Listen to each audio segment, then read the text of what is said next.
Good morning and welcome to Morning Scoop for Thursday, December 30th. This is your daily Buckeye fix. I'm Tom Orr. The Rose Bowl game against Utah in 2 days, the game against Michigan in 332 days. My guest once again today is Buckeye Scoop's Kevin Noon.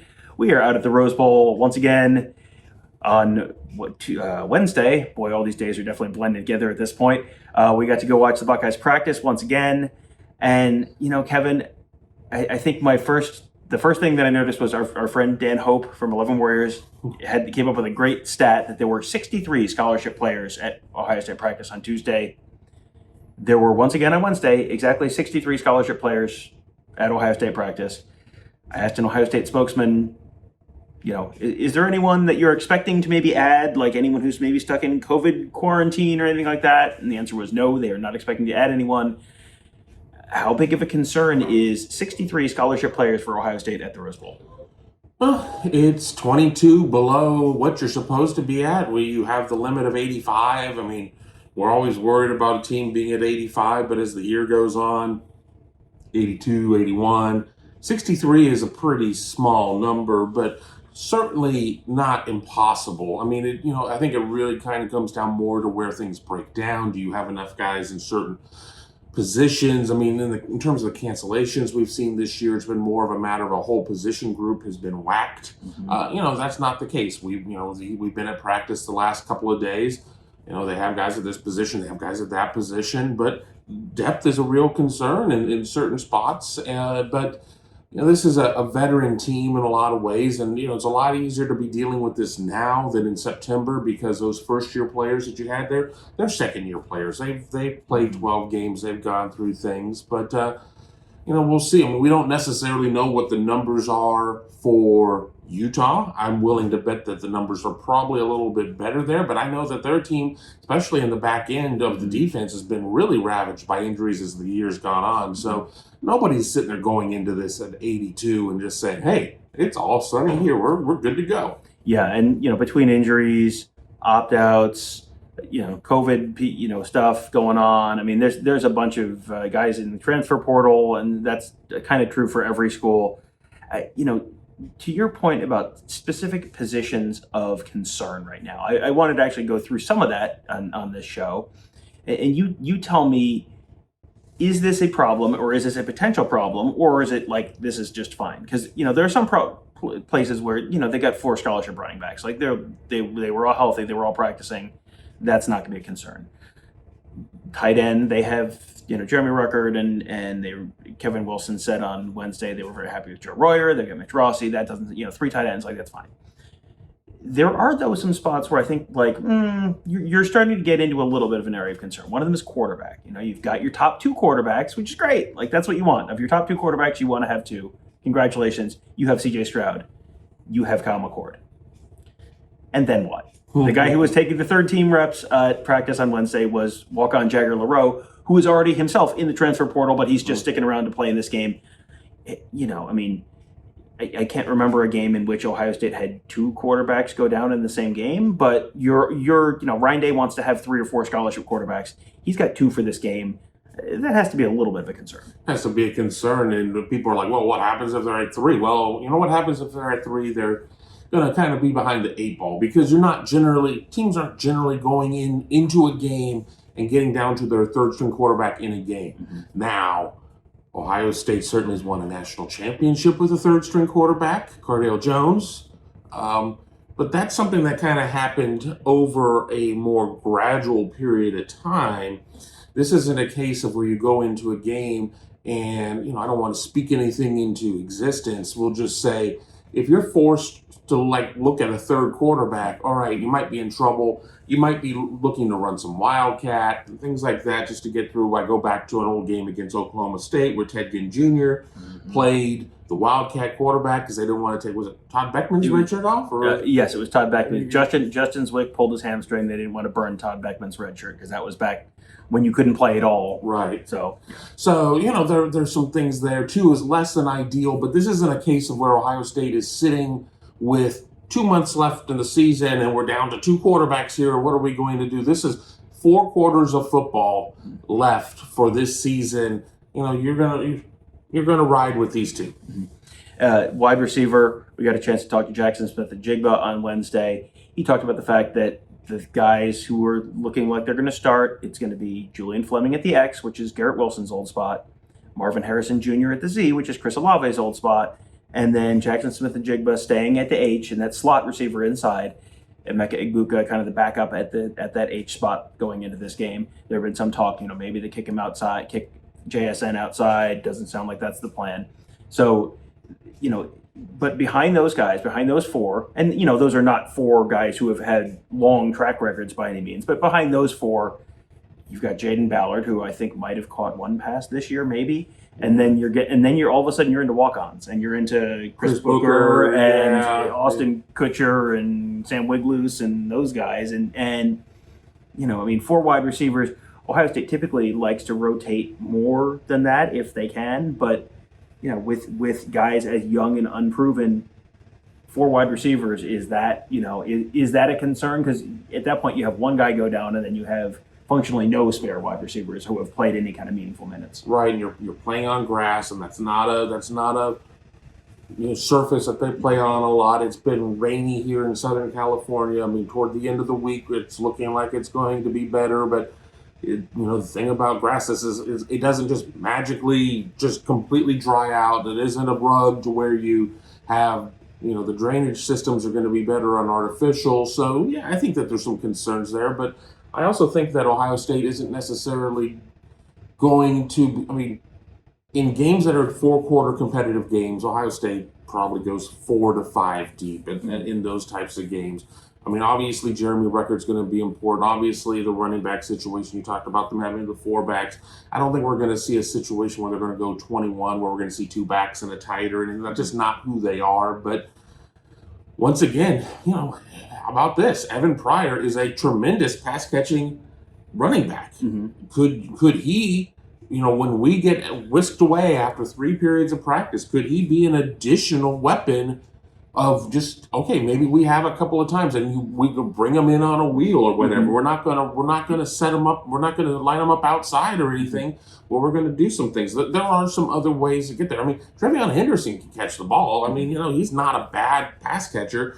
Evan Pryor is probably a little more advanced in his pass catching than Trevion Henderson, but Trevion Henderson, in terms of physical development, is far advanced of Evan Pryor. Yeah, and that's an interesting idea. First of all, during practice on Wednesday, we got to watch one of the drills that the running backs are doing was a pass pro drill, and you saw Tony Alford spending a little extra time with Evan Pryor working on some pass pro stuff, because you're right, he is not fully, he needs a year with Coach Mick probably before he's ready for kind of a primetime role. But that is an interesting thought. Do kind of what Michigan did with Donovan Edwards towards the end of the year, where Donovan Edwards was not getting a ton of carries as a running back for Michigan, but against Maryland, he had a big day out of the backfield, throwing the ball to him on, like you said, wheel routes, just angle routes, just get him out in space and let him go make a play. That's an interesting thought on Evan Pryor as well. Offensive line, it feels like you're down a starter. Nick Petit-Frere, he's sitting this one out. So normally it's like, oh, you're playing without a left tackle. What are you going to do? You have to break in a new guy at left tackle. It's like, well, luckily they have a guy on their roster who has been a starting left tackle for Ohio State for a number of years. His name is Thayer Munford. They're just kicking him out to left tackle, put Matt Jones in at left guard. To go from a team with 6 offensive linemen you trust to a team with 5 offensive linemen you trust is not nearly as bad as it could be for other teams. So, behind them, you've got guys like Donovan Jackson you can slide in. You've got, there was some talk, Kevin Wilson was asked about, did they think about moving Paris Johnson out to left tackle and just, get him started early because he's presumably going to be the left tackle for 2022. Just have him be the guy who goes out and plays tackle for the Rose Bowl. Kevin Wilson said he talked about it. He brought that up as a possibility. And they ended up deciding, he's been playing on the right side of the line, so then you're making him not only switch positions but also switch sides of the line. Right. That's a tough thing to try and throw someone into going into a game that's going to be on this kind of a stage. So they ended up deciding not to do that. But to me, I think the offensive line, even though they're missing their starting left tackle, which is typically the most important spot on the line, I don't think I have tremendous concerns there unless there's unless there's a real disaster, unless there's a real injury kind of disaster there. Well, I mean, how many teams have a situation to where you're able to be like, oh, we're going to slide an all Big Ten left tackle back to left tackle after playing him at guard to where he earned some all Big Ten statuses. I think Ohio State's offensive line is deeper right now in game ready depth, probably at guard than it is at tackle with Donovan Jackson, even with maybe like Enoch Viamahi, guys that probably figure more as interior linemen. I mean, obviously, there's some names that we're not talking about as much. Ben Chrisman hasn't been able to come along. He was wearing a scout team jersey at this point. I mean, obviously, Harry Miller got shut down. A name we haven't mentioned this bowl prep, Luke Whippler. I mean, there's certain names that they're not sitting on at the moment, but I think they're fine on the line. I mean, if you once again kind of like talking about if you go down 2 quarterbacks, you're probably not going to win the game. If you go down and lose a couple of tackles, it's going to probably be pretty difficult. So, there's not a ton of margin for error in a lot of these positions. But even in a position where I keep going back to running backs because that's just the one that we said, well, they've got a full complement of weapons there. You sit there and you go down Trevian Henderson and Mayan Williams or whatever.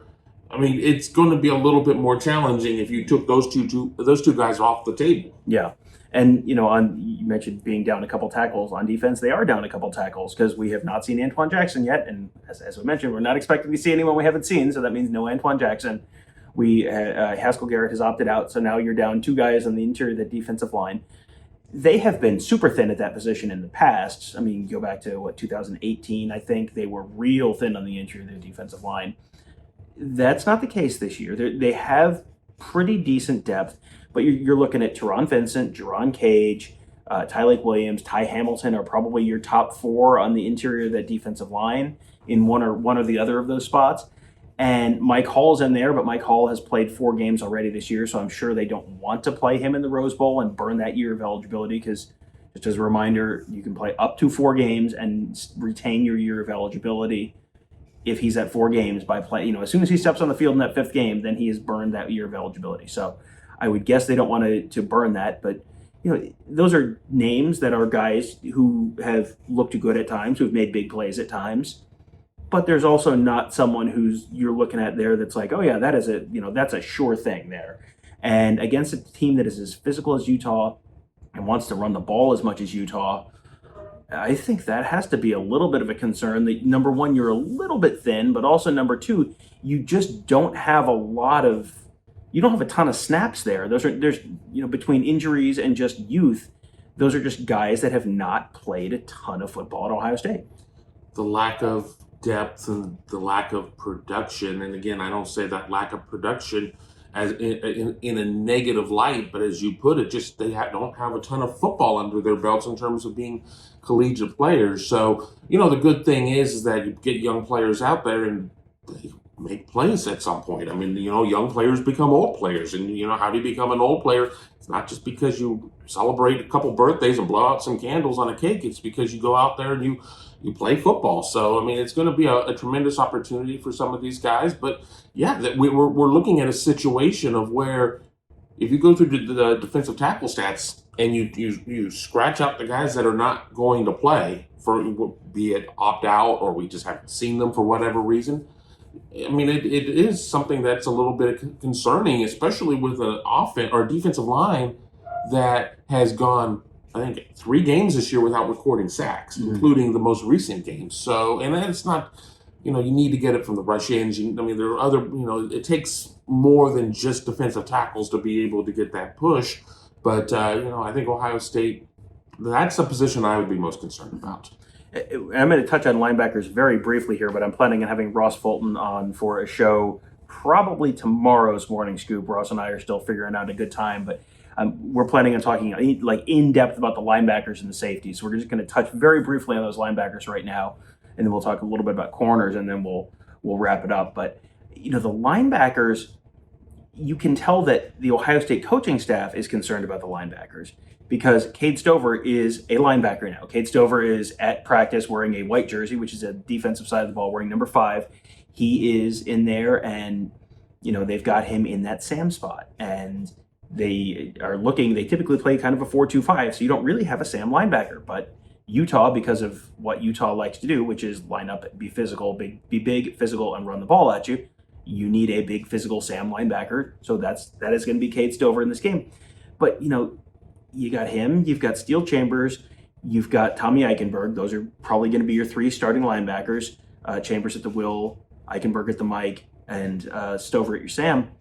And then behind them, we've seen Paulier now, Teote, dressed for practices. So I assume he's going to be okay to go. But Cody Simon has not been here. Cody Simon's hurt, not here. And Reed Carrico, I think, was in a I believe he was in a scout team jersey. I didn't see whatever 36. Whatever I did see him out there. Yeah, he's 28, but I'm pretty sure I saw him in a scout team jersey at one point.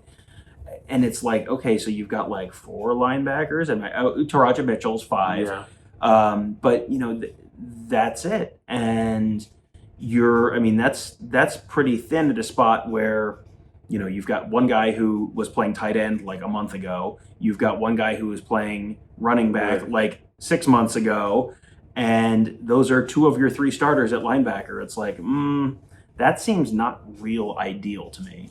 No, but it wouldn't surprise me to see some tweaks that could happen in terms of what they're going to do formation-wise and some personnel type of things. And, we'll see as we get a little bit closer to the game, even though we're not going to be recording that many more shows before Saturday. So, we're going to have to kind of get to it. So, yeah, just on the surface, that's also very concerning with the numbers. We sat there and we saw what Ohio State was able to do or unable to do against Michigan, and certainly with the 1-2 punch of Tavion Thomas and T.J. Pledger and a mobile quarterback in Cameron Rising, there are going to be some concerns there. Sonny Styles, C.J. Hicks, Gabe Powers can't get here soon enough if you're an Ohio State fan. Yeah, that's the good news is the cavalry is coming. The bad news is they're not going to be here before January 1st. So yeah, they'll have to get that sorted out. And again, I'll talk to Ross in a lot more detail on that. He may have some thoughts on how that'll all sort itself out. Last thing I wanted to talk to you about though was the corners, because we got to watch some of the individual drills and the corners, the order that the corners are repping in, because you go through the the cornerback depth chart from the beginning of the year, and it's like, okay, they've got all these just to be clear, the cover safety, the slot corner, that guy's repping with the safety. So guys like if you want, Lathan Ransom has repped there some this year, Cam Martinez has repped there some this year. Guys like that are out of this conversation. So, but the order that the outside corners are repping in at practice: Cameron Brown, Denzel Burke. Okay, those are going to be your starters. Third corner is Legend Cavazos. There's no Ryan Watts anymore. Ryan Watts in the transfer portal. He's not at practice. Fourth quarter, DeMario McCall, who has not played a whole heck of a lot this year. And then Jordan Hancock and Ja'Kalen Johnson as were the 5th and 6th guys. So, if you're in a spot where they're trying to spread you out, and that is not really what Utah tries to do, but if they're in a spot where they try to spread you out, or someone pulls a hamstring, something like that, Legend Cavazos is a starting corner, and you're rotating into Mario McCall. It's just they came into the year with a good bit of depth there. Seven Banks not there anymore. Ryan Watts not there anymore. Those are 2 people in the spring that I think we'd all probably penciled in as 2 of the top 4 corners. They're both gone now. It's just, this is another position where it's like, well, as long as everything goes okay and no one gets hurt, the top line guys are okay. But this is the kind of stuff we've been talking about with Michigan for a number of years, where it's like, well, the top line guys are okay, but then once you get behind them, it's like, boy, how what's your level of confidence in some of the guys behind them? This is another spot where it's like, if everything goes okay, everything's going to go okay, but boy, it's a lot thinner than they would like to be probably at this time of year. And thankfully, Utah's not a throw all over you type of team. That's just not who they are. I think 3 of the leading 7 receivers, maybe it's 8 or tight ends, but they will come out there in 13. They will throw 3 tight ends out there.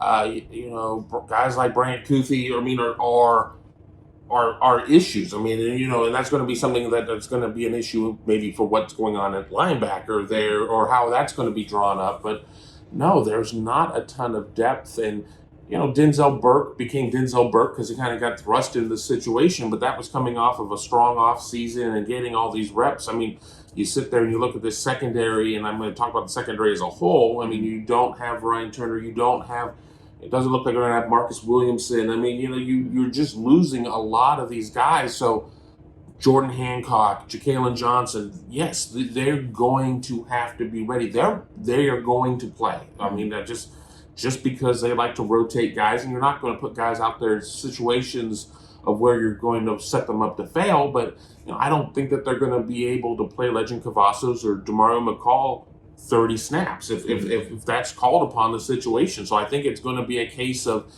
trying some of these guys if you're rotating them, and then just trying to ride a hot hand and see who's able to do things, and hope that Cameron Rising isn't able to find Britton Covey and some of these guys out there in space. Yeah, and I think a lot of the questions with the guys behind the starters in a lot of these spots is not these guys definitely can't do it. It's just we don't know if these guys can do it because they haven't been asked to do it before, because they haven't been this thin before. So, this could be a little bit of a trial by fire for someone or some ones on Saturday in the Rose Bowl.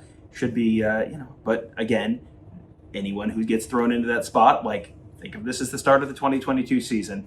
This is going to be a very, very interesting football game. You keep seeing people saying there's nothing on the line here. It's like, oh, this is going to tell you a lot about 2022. This is going to be a much more picturesque, much more interesting, much more high stakes version of the spring game, where it's like it's a little sneak peek ahead. But in the spring game, it's always, well, if someone completes a long pass, it's good, but it's also bad because your team did it, but also your team gave it up. Well, in this one, you're playing someone else. So this is going to be a really interesting look into the future for Ohio State football, and just a little interesting look into the future for you guys. We are planning on going to the Rose Bowl Hall of Fame ceremony a little later on today. Former Big Ten Commissioner Jim Delaney is being inducted into the Rose Bowl Hall of Fame. So we're going to try and get a chance to talk to him. He should hopefully have some interesting things to say about the league and things that maybe happened in the league since he's left, and a whole bunch of other stuff. Maybe have some interesting thoughts on the future of the sport in what is a very, very turbulent time in the sport of college football, and with the future of college football being a very different future than it might have looked like 5 or 10 years ago. So hoping to talk to him about all of that kind of stuff. We'll hopefully have Ross Fulton on the Morning Scoop for tomorrow's show. And Tony Gerderman and I are planning on doing a live episode of Buckeye Weekly to do our bold predictions for the Rose Bowl, and probably get some of your bold predictions as well. Should be a fun show as well. That'll all be on YouTube. So if you go to youtube.com/BuckeyeScoop, or if you're watching this on youtube.com/BuckeyeScoop, hit that bell, subscribe to that channel, and that will get you notified when we do post that video, because all of our schedule all week is all kind of a little bit up in the air as we're kind of running here and there and all around to cover these events and do different shows and write different stories and post photo galleries and all that kind of stuff. So you can find all of those photo galleries and articles and all that stuff at BuckeyeScoop.com. You can find all those podcasts that we're doing at Buckeye Scoop, or at youtube.com/BuckeyeScoop, or on whatever podcast platform you're listening to this on. You can subscribe to that show. You can subscribe to the Morning Scoop. You can subscribe to Buckeye Weekly. Kevin does the Big Me Kickoff Show. Alex Gleitman has another episode, I believe, coming out of the Around the Oval podcast. Bill and Mark do Gifts in the Bank. They are all fantastic shows. You should listen to and subscribe to all of them on whatever podcast platform you're listening to this on. So that'll do it for today. Thank you guys all for joining us. Have a great day. We'll talk to you tomorrow.